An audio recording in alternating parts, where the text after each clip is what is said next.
Oh, yes. Thanks for joining us on a Monday edition as we commiserate about the 49ers loss and what it means and what the future is as they play the Cowboys. And they've got a bye, maybe Christian McCaffrey after that bye, but as of right now, not good as Patrick Mahomes beats the 49ers once again. And it is always good to talk to Larry Krueger, no matter the circumstances, as he and I sat and commiserated. Maybe the best thing, well, Ricky Pearsall's return was the best thing. The second best thing was the chicken fingers at halftime, which were golden brown, and they're normally beef jerky contact, but they were very nice. So those are the good two things, but it was not good in general. Make sure that you're following Krug at Sports Larry K, and of course the Krug Show and Niners Nightly starting at 6 o'clock tonight. And I know you're going to take a bunch of calls and get some thoughts, but he joins us courtesy of the UMA guest line. So go right ahead. Give us your thoughts on this debacle yesterday. Oh, man, it was rough. It was rough. I mean, one thing that was really clear is that just looking at some of the internal numbers that I dug up this morning, you know, Kareem Hunt had a lot of success running inside the tackles, and the 49ers had very little success running inside the tackles.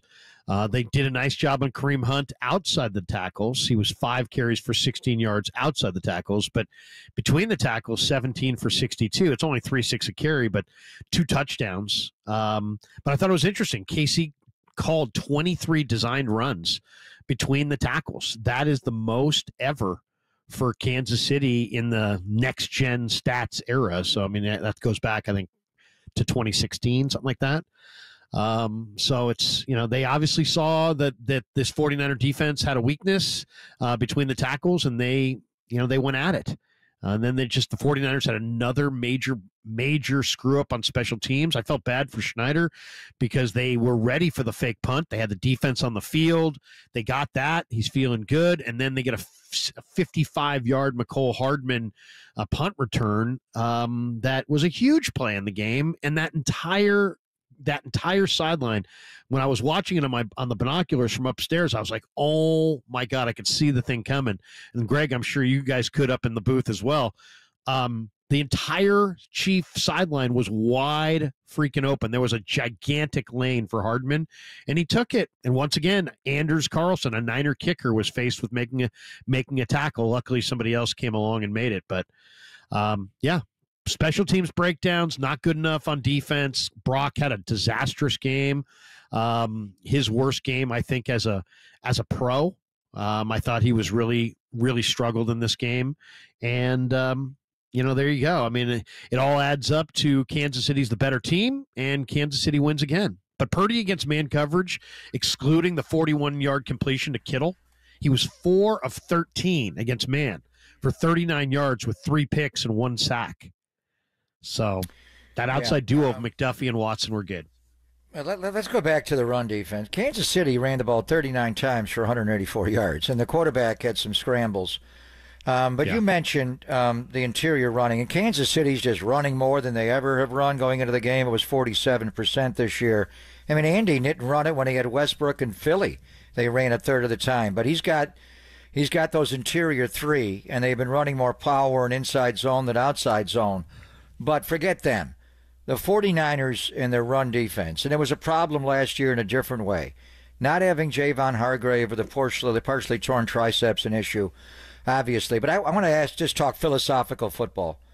Sure. The wide 9. The reason that is put in football, and our guy Jim Washburn, invented it in Tennessee years ago to deal with the edge, the outside Edger and James stretch run game in Indy. But it left you vulnerable because of the wide gaps, not just the 9 techniques, but the tackles are also wider. Basically, you're playing with 2-3 techniques, and you're not over the center. Sometimes you play a 2-eye, but there is vulnerability for gap running and power against this front. So let's talk a little about that. I did not like the way they played the Mahomes quarterback draw, where Jordan Elliott basically is shooting one side of the guard of the center and giving him a path rather than taking on with a 2 gap. So situationally, do you want to play wide 9 all the time? And then the outside runs. They ran outside with McCole Hardman on a couple of jet sweeps. Again, 20 yards going right, touchdown going left. And they ran one to Xavier Worthy for a big 6-yard converter on first down, Larry. So just structurally, The wide nine is what you do, but the other teams and Andy Reid and Andy Heck, they know what you do, and they're able to do that. And then situationally, do you want to always do it? What do you see from the Niner run defense just as a shell? Well, it's interesting. The wide nine, I think, works if you have two dominating, outstanding pursuit players with great instincts at the linebacker position. And when the Niners are at full tilt, they've got Warner and Greenlaw, and I think it works. It also works when you have bigger bodied guys manning the right and the left defensive end positions. And this year, to try to get some pass rush, they brought in Leonard Floyd. He's a very angular player. He's a narrow player. He's not a powerhouse player. He doesn't go 270. So, if you look at, like, the Niners look far better against the run when Sam Equinu's in there as opposed to Leonard Floyd. Why? Because Sammy's 6'1", 270, and he's strong and stout, comes off of blocks, and can make plays in the run game. But I think the combination of a light defensive end opposite Bosa, and then not having, Greenlaw, who's a spectacular player, replacing him with Campbell, that has hurt the Niners. Now, the 49ers went to a lot of D. Winters in the second half. I'm just rewatching it right now, and I see Campbell was really not on the field a lot in the nickel at all in the second half of this game. So maybe that's a new wrinkle that Sorensen is going to go with. I think that's probably the better deal. But here's the thing: Winters has his own challenges, guys, because he hits well, he runs well, but he doesn't wrap up. And he's got 5 examples already of big hits where he came flying in, made a hit, but didn't wrap up, and the guy didn't go down. So he's a little underpowered, and if he doesn't wrap up, that's going to be a problem. So I mean, they've really missed Greenlaw. I mean, they missed Greenlaw in every way imaginable. I think this wide nine did work because of the spectacular skill level of Warner and Greenlaw. But if you drop that down a level or 2 or 3, it doesn't work. Larry Krueger is joining us as he does every Monday. Make sure you're checking out Niners Nightly tonight. And, of course, the Krueg Show. He does a great job in recapping everything. My biggest concern, I think that, it sounds like they may get Ian Rappaport reporting this morning, and Greg was saying earlier, a lot in the building feel like November 10th is the time, maybe at Tampa. And I know losing Brandon Ayuk's not going to be great, and Devo's not having a great year, but I think they'll figure it out with Kyle and Brock and everything offensively. But defensively, you and I were talking about this yesterday. Beyond what you were just talking about defensively, and we're talking about what Kansas City did with the run, they're 14th in yards now, 12th versus the rush, 16th in points per game. They give up 4.5 yards a carry. This is what's shocking. Their opponent third down percentage rate is 46%, which is 28th. And their red zone defense they're giving up 61% of the time, which is 23rd. They're giving up touchdowns in the red zone. They're not good defensively. And I don't know how that's going to change. Maybe they can make a trade, but the interior of the defensive line is not great. Yesterday, all the linebackers, and I'm including Fred Warner, weren't good. The safeties are young. Ward is not having a great season. How are they going to fix this thing defensively? And this is not a short sample size. This all the way goes back to last year. They have not been great defensively, and that's really what this team could hang their hat on. I asked you, right, again, with the final drive of Kansas City, do you trust this defense? We both didn't, and we had good reason. They're not getting key stops. They're not getting red zone stops. They're not getting third down stops. The numbers aren't good. This is not a good defense. Well, they're getting pushed around up front. I mean, that's the number one. Okay, it's really noticeable. Givens is a pass rusher, one gap penetrator. Kalia Davis, same thing, and he had a nice interception yesterday. One gap penetrator, quick feet, pass rusher. Givens and Kalia Davis are situational pass rushers only. If you have to play them as anchor pieces in the run game, they won't stand up, and the Niners' run D isn't standing up. Elliott's a load inside. Collins has got great strength, but they've lost so much of their depth up front. Those guys are probably playing a few more snaps than they want. The rest of the guys you can move. You can move Kalia Davis. You can move Kevin Givens. So that's a real problem. And then I thought also Kareem Hunt mean, how many times yesterday did Kareem Hunt, the Niners defense made contact at 3 yards, only to see Kareem Hunt carry them 5 yards, 6 yards, 7 yards?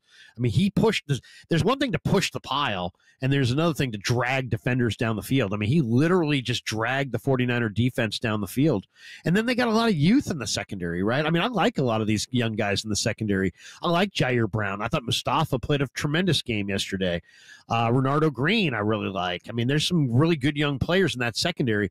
But you gotta protect them. You got to give them some kind of pass rush. They can't cover. I mean, they did a nice job against Kelsey. They did a nice job against Worthy, but still, the 49ers weren't able to win the game. And that's kind of the discouraging thing.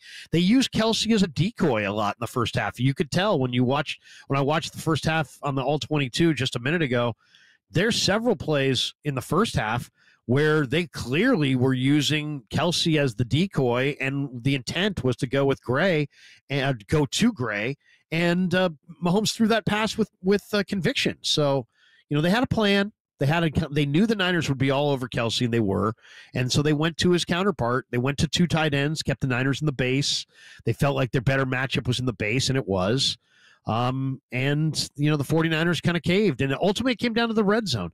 Niners once again couldn't score touchdowns in the red zone. They result in a couple Anders Carlson field goals, and the Chiefs, who were 30th in red zone, I know neither of you guys, and I didn't buy into that this week, because the Chiefs play great against the Niners in the red zone, and they did in this game. And they get creative down there, and they had 2 weeks sitting on the bye to get to scheme it up. All right, as you're watching the All-22, and I haven't watched it back yet, let's go to the other side of the ball in the offense. It's just so obvious that teams that are having defensive success against Kyle's passing game are choking off the middle of the field, whether it's Jim Schwartz or Mike McDonald or, this year, Brian Flores, and now Spags himself in the Super Bowl. I mean, there was one play where Ayuk, and he actually got a penalty on Trent McDuffie, but he was almost face guarding him and not allowing him to break in. It was just unbelievable the way they were sitting inside. So Brock had a bad game. He missed a lot of throws. Even the good throws were underthrown.